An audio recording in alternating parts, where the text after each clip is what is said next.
You're listening to the Sports Brothers podcast by Sam and Brian Dostal. Everything sports, all the time.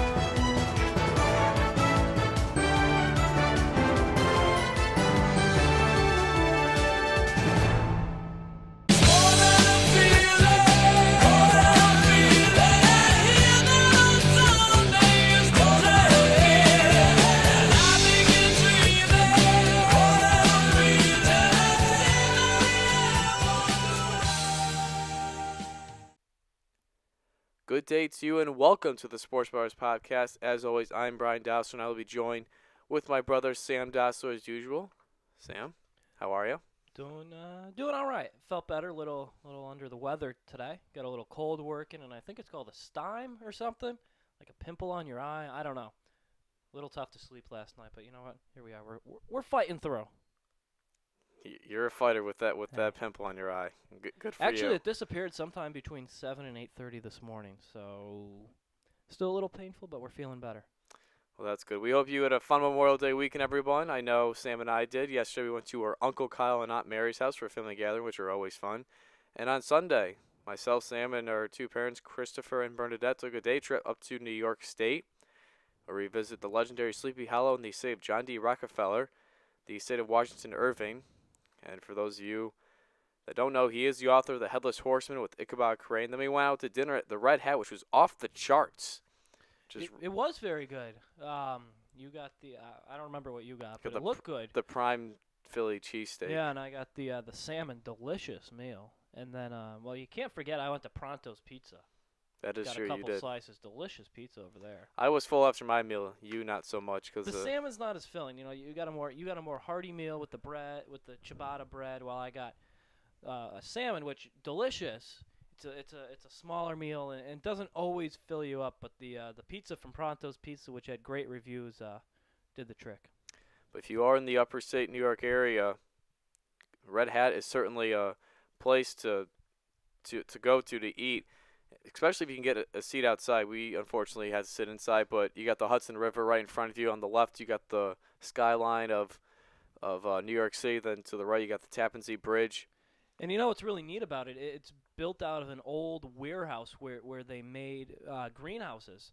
They actually made greenhouses, and a couple of years ago, the current owners bought it and made it into the restaurant it is today. And it is a great location. You know, like you said, you can see the New York City skyline off to the left, the Tappan Zee to the right, and there's a great deck up top for a bar. No food served up there, but great view out across the river. It's really a nice place to go grab a bite to eat, or if you're just looking to go grab a drink and hang out.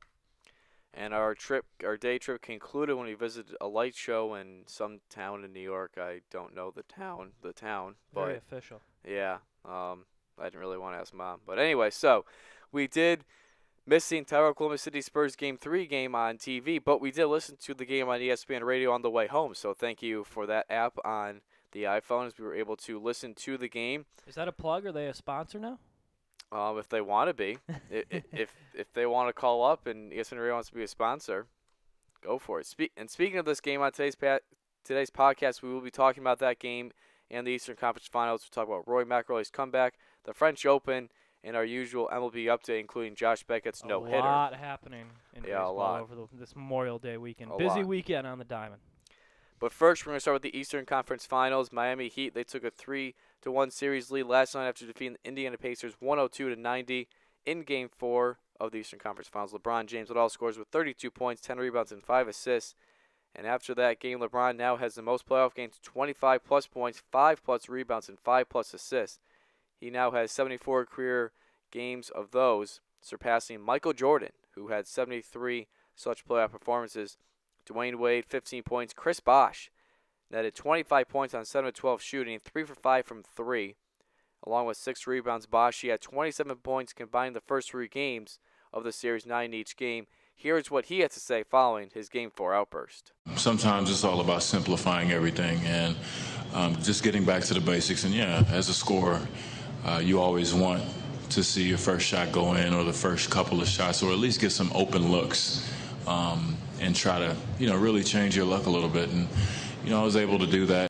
and that was Chris Bosh. And Sam, he had the first 8 points for the Heat, and he really stepped it up big time for Miami. He did, and you know what makes Chris Bosh such a valuable player is when he's going, he really spreads the floor for Miami because he's completely evolved himself into that stretch four who can knock down the three-pointer, knock down that 17, 18-footer, and that opens up the lanes for LeBron James and D. Wade, and we've seen how well they've been able to get to the hoop throughout the series, but especially last night. I mean, there were gapping lanes that these two, especially LeBron last night, were able to just drive through. You think of the play late in the second quarter when on the switch George Hill picked up LeBron James and James just blew by him and slammed it home with the reverse dunk and went to the foul line and completed the three-point play. And with that, it just makes it very difficult for Indiana to match up because Roy Hibbert's guarding Chris Bosh. So it pulls Roy Hibbert, who did not score last night, away from the hoop. And that takes away the big advantage of having Roy Hibbert on the floor as someone who can deter the shots of LeBron James and Dwayne Wade. And I think you look at that game, and it's clear that Miami is certainly the better team in this series. And we were watching it last night, and it felt like The Heat were blowing them out. It was a 5-point game at the end of the first half. Miami did end up blowing them out in the second half, but Indiana was lucky to be in the game at all at any point with the way Miami was playing during last night's Game 4. NBA teams that have a 3-1 lead have a 96% of clinching the series. So that gives the Pacers only a 4% chance of coming back in the series, so not good odds there. I wouldn't be surprised if it did go to a Game 6. I wouldn't be surprised because if Game 5 will be in Indiana. Indiana made one last stand at home, and that's the situation where the team down going back home, they just play with an extra sense of desperation, and they can pull out a victory. So I think there's a very good chance you could see Indiana picking up a Game 5 victory and sending this thing back to Miami. But I don't think there's any way at this point that this series gets back to Indiana for a Game 7, which everybody knows Indiana was fighting for that all season long to get that one home game if this thing did go to 7, but they lost that home court advantage pretty quickly in Game number 2. And with clinching the series, if Miami were to clinch this series, they will become the first team to reach the NBA Finals in 4 consecutive seasons since the 1984 to 1987 Celtics. So history is on the making here with Miami. The Larry Bird Celtics. The Larry Bird Celtics and Robert Parrish. Paul George, he scored 23 points while grabbing 7 rebounds. David West had a double-double, 20 points and 12 rebounds. George Hill, 15 points on 4-7 shooting from three-point range. Here's what Paul George had some interesting comments following the game. How rare is it we shoot 50%, turn the ball over around 13 or so times, out-rebound the team and lose a ball game? Paul George there kind of quickly just mentioning that, you look at the box score between the team stats of both sides, and really, it should have been closer. I mean, 12 points, doesn't seem like a blowout, but again, Sam, we just mentioned that we felt like it was more of a 12-point game, and it felt like more of a 12-point game. The Pacers, they out-rebounded the Heat 37-34. They did have more field goal makes. They had 35. Miami had 32. They did have one more three-pointer made with 9. Miami had 8. But what Paul George isn't really mentioning here is that Pacers, they had 14 turnovers. Miami had 5. And from the free throw line, Miami was 30 of 34, while the Pacers were 11 of 17. And it was just that Miami, they were more aggressive going to the bucket. That's what it comes down to. The foul discrepancy, Miami committed 17 fouls while Indiana committed 27, and it's simple. Miami was more aggressive going to the hoop. LeBron, Dwayne Wade were attacking the bucket. You look at Chris Bosh, he was going to the bucket throughout the game. I believe they said he had only had 2 free throw attempts through the first 3 games of the series, and last night he went 8 for 10 from the foul line. They were just aggressive, going to the rim, and that was the difference in the game. And you know what? Miami's always been a team that's been able to play defense without fouling, and they did that again last night. Not one player on Miami had more than 3 fouls. LeBron James had the most with the 3, while Indiana, they were in foul trouble all night long. Lance Stevenson was in foul trouble, sat a lot of the first half in foul trouble. Roy Hibbert, foul trouble. He ended with 4 fouls. David West ended with 4 fouls. Stevenson ended with 5, and Hill and George both had 3. And Ian Mahimi off the bench had 4. So, I mean, you just look at it, and Miami just the more aggressive team going to the hoop. Roy Hibbert, as we mentioned, he was held scoreless, had 5 rebounds and 1 point, or 1 block. And he actually had some interesting comments after the game saying that Frank Vogel, the head coach of the Pacers, didn't put him in the offensive game plan, and he was upset about that. Maybe something will happen different for Game 5. Well, it's tough to be in the offensive game plan when you pick up 3 fouls. Yeah, that was the other. Yeah. I think he either picked up 3 fouls in the first quarter or very early in the second quarter. When you're on the bench, it's hard to be involved in the game plan. So, don't commit the foul, stay on the floor, and then you're going to be part of the game plan. You look at it, and because of the foul trouble, he ended up with 5 fouls. He still played 32 minutes, but it's hard to get in that flow when you're on the floor, off the floor, on the floor, off the floor because of foul trouble. So stay off the bench. It's as simple as that. Lance Stevenson, he also struggled, had 9 points, 5 rebounds, and 4 assists. Most of those points came late when the game was secured by ME. He didn't play well after calling out LeBron James before this game, saying that LeBron was a bad trash talker. And, isn't that the least of the worries? Who cares if LeBron's a good or bad trash talker? He already lit a fire under Dwayne Wade, and now he's here saying LeBron's a bad trash talker. Who cares? LeBron James might not be a good trash talker, but he just scored 32 points, grabbed 10 rebounds, and had 5 assists against you. So, I mean, that's one of those situations where trash talking, who cares? He's one of the best players in the league. Here is what LeBron James had to say about Lance Stevenson's comments. No, I don't need any motivation. Motivated enough to try to get back to the finals. That's motivating enough. And being one of the leaders of this team, I have to do my job. I have to do my part to help us win. And that's what it's all about. So that was LeBron. I mean, not really. I mean, just kind of. And good news, that phone call you heard in the background. We just won a Bahamas cruise. Yeah, so the sports house will be taking a trip to the Bahamas. We'll probably be doing it from the cruise ship on our cruise. Yeah, good. All right. Anyway, so LeBron just kind of shrugging off Stevenson's comments and really just saying, I don't need any doing what he does best. Yeah, I don't need any motivation from Lance Stevenson telling me I'm bad at trash talking. The motivation is for myself and my teammates to get back to the finals for a 4th consecutive year, and that's all you really need motivation for.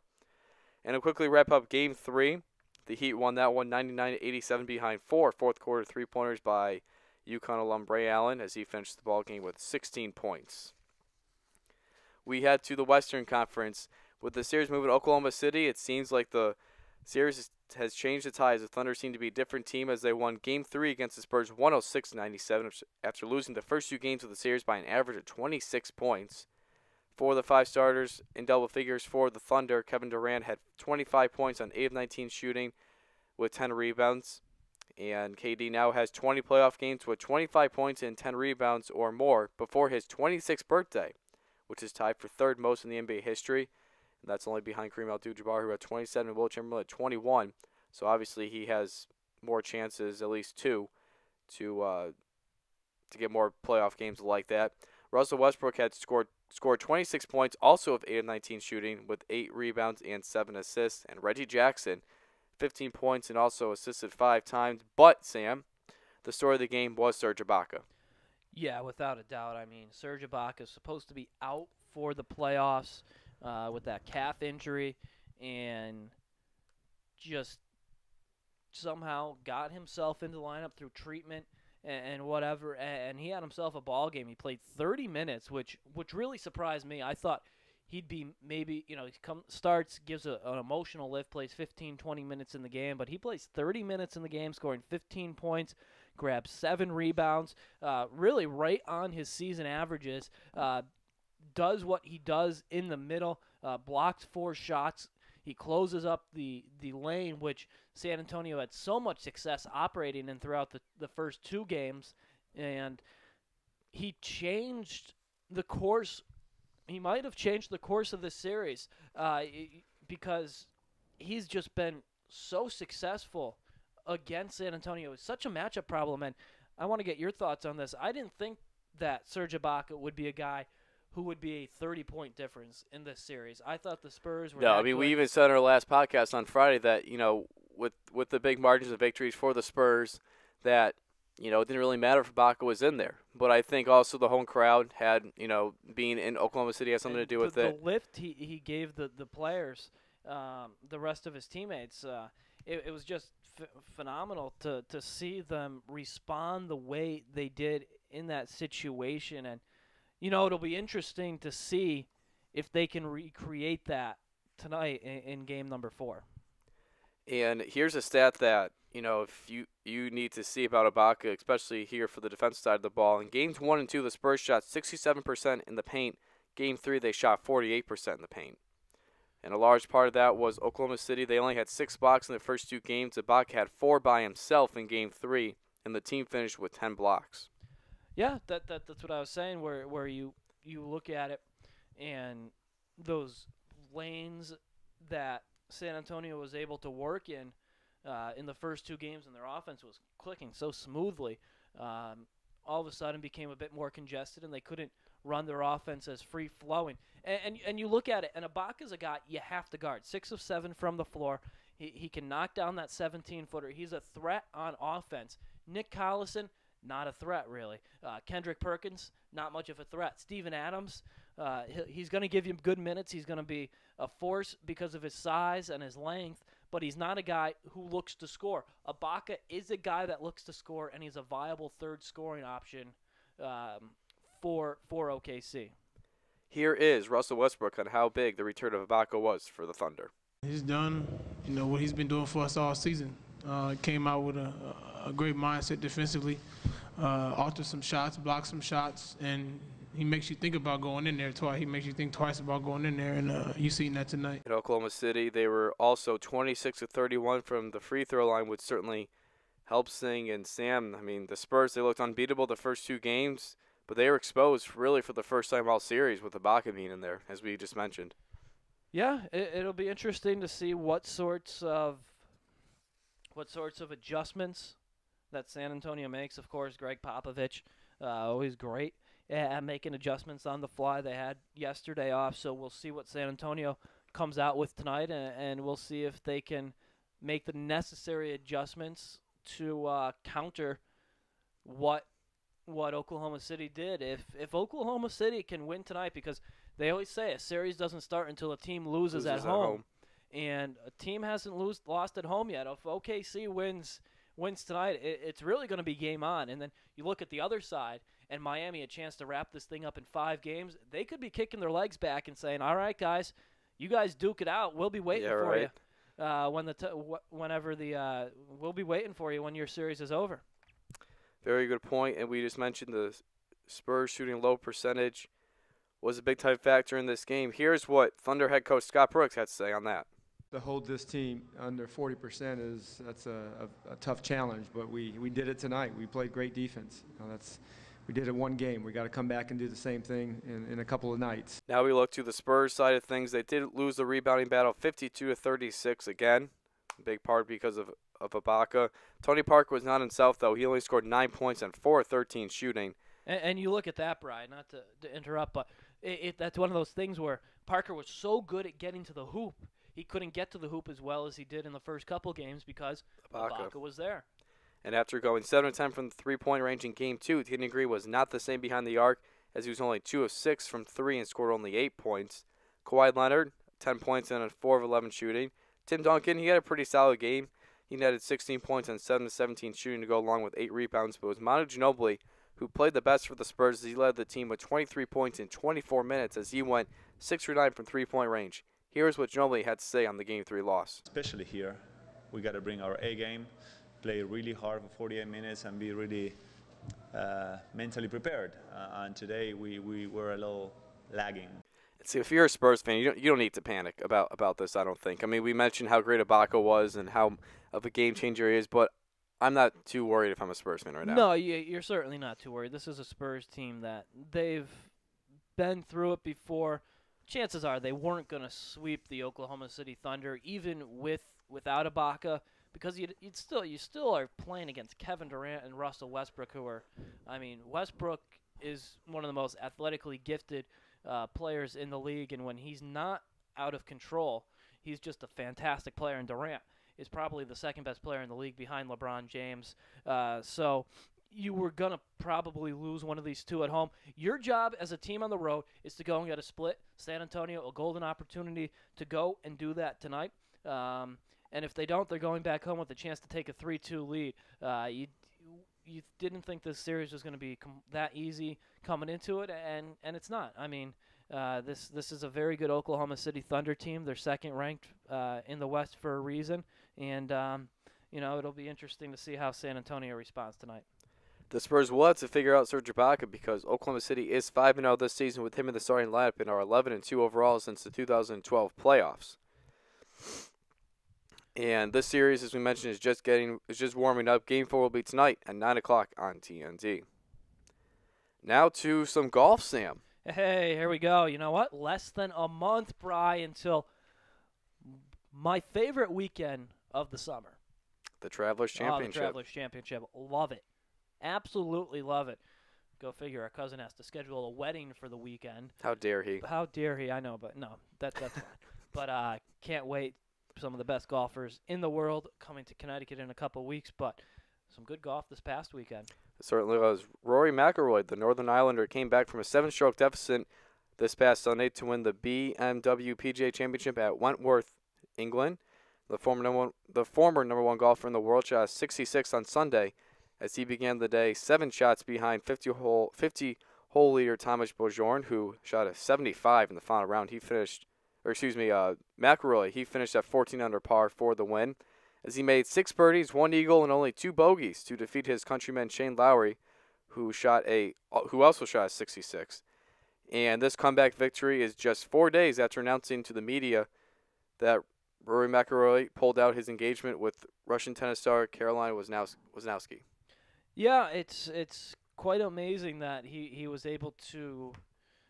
Especially with the way he'd been playing better this year, but he hadn't been playing great the last year and a half. And he goes in there, and like he had been for most of the season, he had been having a lot of backdoor top 10s in big events and events in general.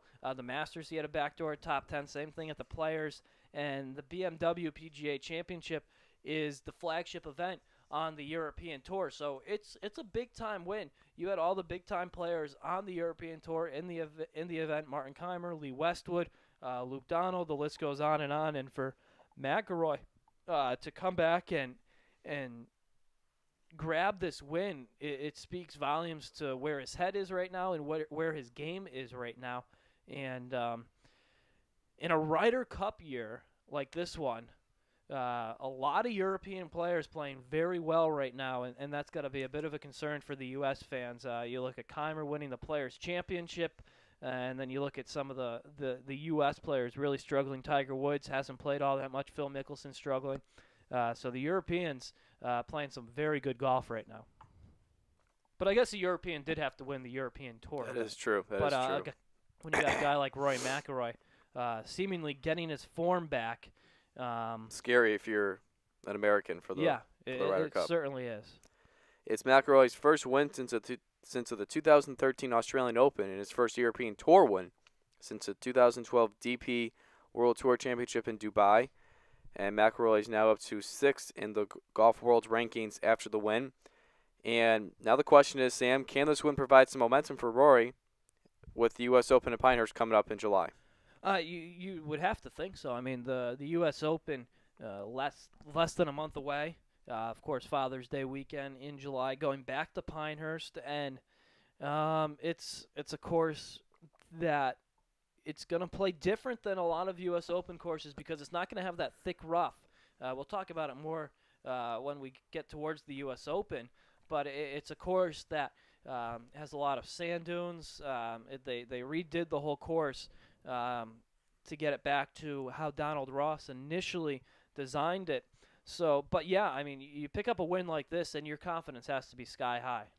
Rory has not won a major since the 2012 PGA Championship at the Ocean Course in Kauai Island in South Carolina, so he will try to break that streak next month or so. And our other golf news, Adam Scott maintained his number 1 ranking after defeating Jason Dufner in a 3-hole playoff at the Crowne Plaza Invitational at Colonial, as Scott sunk a 7-foot birdie putt on the 3rd playoff hole as he overcame a double bogey in the middle of his round when he fell behind 3 strokes. Both Scott and Dufner shot at 66 on Sunday and shot 400 for the tournament, which is the highest winning score at Colonial since 1999. Yeah, Colonial, historically a fairly tough course, and big win for Adam Scott to get back in the win column and win as during his first week as number 1. Really sends a message to the rest of the golfing world. And talk about some high-profile winners on the PGA, on the 2 tours this week in Rory and Adam Scott. And then you look at the senior tour, Colin Montgomery picking up his first win on American soil, winning the senior PGA championship by 4 strokes over Tom Watson, who keeps it going. Played very well on Sunday, got the 9 under, but couldn't quite track down Colin Montgomery. So Montgomery, a big-time winner over on the senior tour as well. And that's going to do it for golf. And you are listening to the Sports Bars Podcast with Brian Dassler and Sam Dassler, as it is 9:50 a.m. I forgot to say the time at the beginning of the show. We started around 9:35-ish, I believe. Somewhere in there. So, again, this is the Sports Ballers Podcast, and you can listen to our show off our YouTube channel from our Twitter page. You can also check out our website, thesportsbrothersblog.wordpress.com. Got one article, working on one right now. And now we head to the French Open, the tennis tournament, the 113th edition. Started just 2 days ago on Sunday, and already we've had some issues with rain, so it looks like the tournament's going to be trying to squeeze in as many matches as possible. Today, we were watching a little bit before we did the show that it was sunny in France, but it was raining the other day. Women's bracket, as always, all eyes will be on Serena and Venus Williams, especially Serena, as she won the 2013 French Open last year. And on the other side, we'll see how Caroline Wozniacki bounces back from her breakup engagement with Rory McIlroy. So, something to keep an eye on there. And Maria Sharapova, who lost in the finals last year, but won the Open in 2012, will look to get her revenge on Serena. And lastly, young American Sloane Stephens, just 21 years old, has another chance to break through and win her first career major.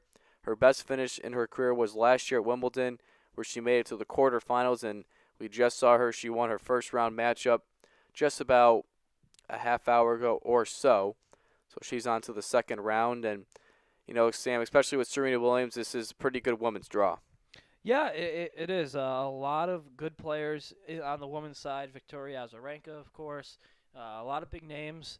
So it'll be fun to watch how this thing plays out. And the women's side, there's always a bigger chance for someone to come out of nowhere than men. Very top-heavy.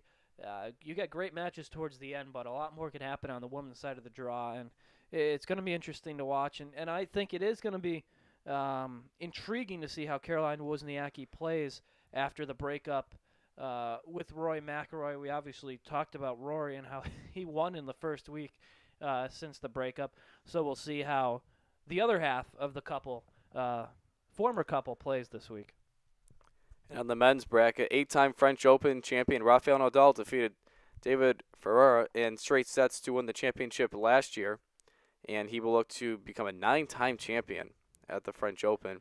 And he's won the last 4. And that's pretty incredible accomplishment. Roger Federer is obviously always in contention, as is Novak Djokovic. And Joe Wilfried Tsonga, the guy that I really like. I like his enthusiasm, his fiery when he plays. Countryman. Yeah. He's the hometown favorite. And already yesterday we saw an upset as 3-seeded Stan Wawrinka fell in 4 sets to Guillermo Garcia Lopez of Spain. And, we mentioned it was top heavy, but they're, upsets can still happen. They can a still couple happen. of years ago, Rafael Nadal as the 2 seed lost in the first round of Wimbledon. So they happen. It's just not as frequent in the men's draw. And I thought a cool little moment yesterday, you were talking about the rain.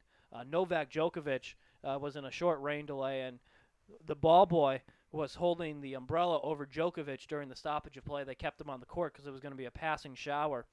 And Djokovic cleared the seat next to him, brought the ball boy over and had him sit next to him. They chatted a little bit. Djokovic took the umbrella, reached and held it over the kid. He looked to be about, 14, somewhere between 14 and 16. And then Djokovic reached into his bag, and the French Open sponsors are going to love this. Took out one of those pure water, water bottles, cracked it open, gave it to the kid, and Djokovic had his drink that he drinks during games, and they did a little cheers, tapped their bottles, and took a sip. So it was a fun, light moment from Djokovic. Easy to do when you're comfortably ahead. That's true. In a first-round match against the second-to-last guy to get into the draw. And as always, Sam, these Grand Slam tournaments, they're always great. On the men's side, who do you got winning the whole thing? I think it's going to be Rafael Nadal. He just plays so well here at the French Open. He comes in as the favorite, and I don't see any reason why he's going to be knocked off this year. He's just so good on clay. I would agree. I mean, he's won the last 4, and at this point, I'm not going to pick against him until he does lose. Yeah, you got to stay with him. And then, I got Serena on the other side.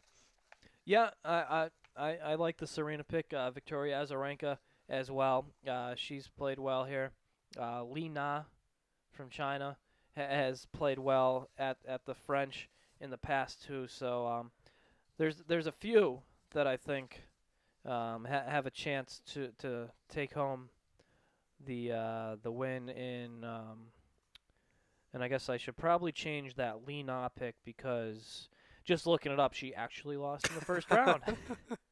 The number 2 seed, Li Na, lost in the first round. And in my defense, it was earlier today, so we didn't get a chance to look too much into what was going on in the French Open today. But Li Na, the number 2 seed, out of the French Open.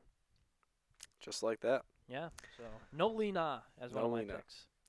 All right, so now we are moving to our last segment of the show with our MLB update. 3-2 to Utley with Rollins leading from second. Here's the pitch from Beckett. Call strike 3 and a no-hitter. Josh Beckett for the 21st time in Dodger history, a no-hitter. And that was Dodgers TV play-by-play announcer Charlie Steiner on the last pitch of Josh Beckett's no-hitter. This past Sunday, the Los Angeles Dodgers pitcher threw 128 pitches as he blanked the Philadelphia Phillies 6-0 in the city of brotherly love. Beckett went all 9 innings, striking out 6 and walking 3.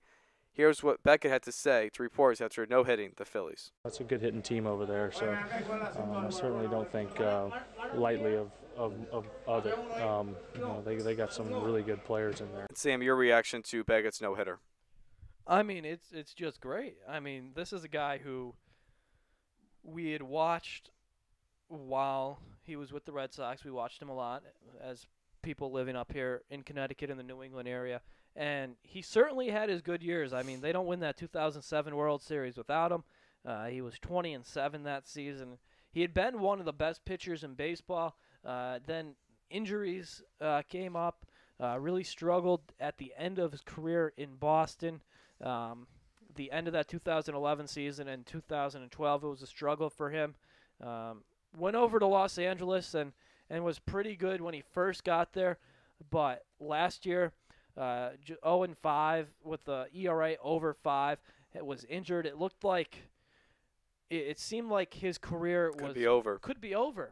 And here he comes, 3-1 on the season. His ERA down to 2.43, and he pitches a no-hitter. Doesn't have the same velocity on his pitches, but he's really learned how to move the ball, and I couldn't be happier for Josh Beckett. Now coming out and picking up this no-hitter and really having a very good bounce-back year for the Dodgers. And they've got, they were bad contracts for the Red Sox, the guys that they traded, Adrian Gonzalez, Josh Beckett not so much, but Carl Crawford. Was. And both teams have really reaped the benefits of that trade. The Red Sox with the World Series last year, now the Dodgers. the third player starting to really be Come the along. guy that they thought they were getting in that trade. And I will hopefully have an article up sometime soon on Josh Beck and how he's kind of revamped his career. I'm hoping to do before his Friday start against I forget who I just looked, but I forget. But it's tough with work and the football tournament And you on know what's Thursday. great about what's fascinating about the Dodgers is last night Rio Jin took a perfect game through 7 innings. The first batter of the 8th inning got a hit off of him to break that perfect game. But the Dodgers went 16 innings without allowing a hit between the game against the Phillies on Sunday and the game last night against the Cincinnati Reds. And no team in history has ever gone back-to-back games, so we almost had that happen last night. But the Dodgers, who have struggled at times in the early parts of this season, seem to really be starting to figure it out. Their pitching seems to be starting to come around. They're going to be a dangerous team. Becca's no-hitter is the first no-hitter or perfect game this season in the MLB. It's the first no-hitter for the Dodgers since Hideo Nomo threw a no-hitter versus the Colorado Rockies in 1996. And lastly, it's a 21st no-hitter / perfect game in Dodger franchise history. And Sam, most baseball players are very superstitious, but not Josh Beckett. Here are his thoughts. Nobody else was joking around about it, but I was joking around about it after the 4th inning. I was telling Donnie it was 3 innings further than I've ever taken one before, and then it was just kind of like an ongoing joke. Then the 5th inning, it was like, this is 4 innings longer than I've ever taken one, and then no, I'm not worried about that. Sam Beckett there was just mentioning how he was just kind of joking around after 4. He's like, "Ooh, I got a no-hitter going." He's talking about. I mean, most pitchers. I mean, we saw with Ryu yesterday. Like, no one was near him, no one was talking to him. Beckett, the complete opposite. Yeah, to each his own. I think it's a little ridiculous myself that you don't talk about it because I don't like talking about it. I've had a couple of JV sophomore year where. Woo, big time right well, there. hey, I mean, it's But you can have. I think it's blown out of proportion, the can't talk about it thing. But hey, to each his own, and Beckett felt like he could talk about it, so there you go. All right, Manny Ramirez, a 12-time MLB All-Star, 2-time World Series champion, including the 2004 World Series MVP, and 9-time Louisville Slugger Award winner, will be a player / coach for the AAA Iowa, and that's good for the Cubs organization. And Manny being Manny, what else can you say? He's back in Major League Baseball. He did play in Japan. He has played in the Dominican Republic. His last MLB team was the Rays, if I'm not mistaken. He's played for the A's, the Rays, the White Sox. I believe the Rays was his last team. The Rays was his last team. He got signed by Texas last year. But never played a and game. Played AAA base. AAA for a while, but never made it to the big club. So it'll be interesting to see how this goes. Manny, he did take the steroids, blah, blah, blah, but a great hitter. And a guy who knows a lot about hitting. And he did get a bad rap, I think, throughout his career for people saying he didn't work hard. He might not have worked hard defensively, although I've never seen anyone play the Green Monster better than Manny Ramirez did. He worked hard at his hitting. He was a great hitter. He studied the art of hitting, and if he has his head screwed on straight, he could be that guy who's a good hitting coach. I like this move by the Cubs. And Cubs general manager Theo Epstein, who of course was the former general manager for the Boston Red Sox, says this is not a PR move but a baseball move. Because speculation, he'll bring his former player back just because, but he says it's strictly a baseball move, and he believes that Manny can't get his prospects better. Yeah, if Manny, I don't think it's a PR move. It's one of those things where, for some reason, Cubs fans still show up for the games. And Theo's a guy who always has a plan, knows exactly what he's doing, and I don't think this is any different. Colorado Rockies third baseman Nolan Arenado was placed on the 15-day disabled list after fracturing his left middle finger while diving headfirst into second base against the Atlanta Braves this past Friday. Arenado had a 27-game hitting streak this season, is hitting .305 with 6 home runs and 28 RBIs this season, and it's another player that dives headfirst into a base and is out for a long period of time. Well, we've seen it time and time again. It's dangerous to go in head first. There's so much that can happen. You can slide into the cleat, slide into the base rog. Mike Napoli, although he only missed one game of it, dislocated a finger. sliding into second base head first in Chicago earlier this season for the Red Sox. He hasn't been the same since, just 2 home runs since that happened sometime in mid-April. It's just not a smart thing to do. It's very unsafe, and a lot can go wrong for a player. I know Bryce Harper is out for a long period of time for that. There's a couple other players, but I mean, you can't really take that away from baseball players. No, you can't. I mean, you can't outlaw it, but no. I think players should know better. Especially, I always thought going in, you go in feet first, good hard figure 4 pop-up slide, and there's a lot more that could happen. You can jar the ball loose. You pop up, you're ready to go in case the ball gets away. You go in head first. You don't see where the ball is. It takes longer to get up because you got to push yourself up, stand up to your feet. While a good hard pop-up slide, you just pop right up and you're ready to go. Here are 2 guys that I think are worth giving attention to and are not getting enough credit for in the Major League Baseball. St. Louis Cardinals pitcher Adam Wainwright became the National League's first 8-game winner the other day after blanking the Cincinnati Reds 4-0. Wainwright pitched 8 scoreless innings, allowing 5 hits, no runs, 1 walk, and 12 strikeouts. The right-hander is now 8-2 on the season with a 1.67 ERA. Well, you look at a guy like Wainwright, and I think it's one of those situations where he's doing it again. You know, that's who Adam Wainwright is. You know what he's going to give you, and he's off to another fantastic start. And the other player is Blue Jays first baseman Edwin Encarnacion, who has hit 13 home runs during the month of May, and we still have a few games left. Encarnacion is hitting .262, 15 home runs, and 41 RBIs this season, and the 13 home runs is a franchise record for most home runs in a month. Jose Bautista hit 12 home runs in June of 2012, and the major league record is 20, and that was Sammy Sosa when he hit 20 long balls in June of 1998. 13 home runs is a lot of home runs. I feel like he hit half of them in that series against the Red Sox a couple of weeks ago when he just torched Boston. Edwin Encarnacion he has that swing built for a home run. I mean, you look at him, and he doesn't have a great average, .262, but he has that uppercut swing, gets a lot of height on the ball, and when a pitcher makes a mistake, he's usually going to make you pay with the home run. He's always been a guy who's provided power, and he's just had a great month, and he's a home run hitter. And Edwin Encarnacion is part of the reason why the Blue Jays are in first place in the American League East, which is the latest into the season. They're the latest in the season they've been in first place for quite some time. They are 30-22, 2 games ahead of second place New York Yankees. And the Blue Jays, they've won 7 in a row and 12 of their last 14, so they're rolling right now. They're playing great baseball, and a lot of people expected this Blue Jays team to make a run at the division last year, and they didn't. They struggled out of the gate and never were able to get going. This year, with a year together for most of these players, Jose Reyes staying healthy, at least for the time being, they're putting together a nice little run. They have some good pitching, and Mark Burley.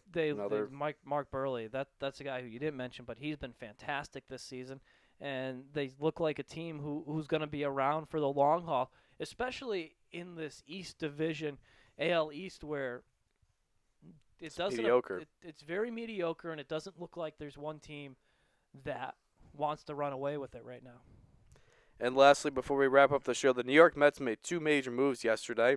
They fired 4-year heading coach David Hudgens, and they also released their closer, Jose Valverde, who blew his save yesterday after giving up 4 earned runs in 2/3 of an inning in a 5-3 loss to the Pittsburgh Pirates. Valverde has a 5.66 ERA and has given up 24 hits, 16 runs in 20 2/3 innings this season. Yeah, you could kind of see this coming for a little while for Valverde. He had that season in 2011 with Detroit where he was perfect, 49 saves and 49 opportunities. He appeared in 75 games that year and pitched to a 2.24 ERA. And then in 2012, he blew his first save of the year. Still had a good year with 35 saves, but his ERA much higher, 3.78. And then last year with Detroit, only pitched in 20 games, an ERA up over 5.5. And this year, ERA up over 5.6. Like you said, you could see Valverde starting to fall off a bit. Yep. and he's thrown a lot of innings in his career. In his career, and you wonder if some of the wear and tear was catching up to him a bit. All right, that's it for today's show, and thank you for listening to the Sports Baller Podcast. Be sure to listen to our show, which will be on our Twitter page, and check out our website, please. We have our past shows and the one article up there right now, and again, I'm trying to work on the Josh Beckett article. I got all the notes together last night. I'm hoping to get more done tonight, and hopefully before Friday start, I will have that up in there for you, so check that one out. And again, thanks for listening, and have a wonderful rest of your day.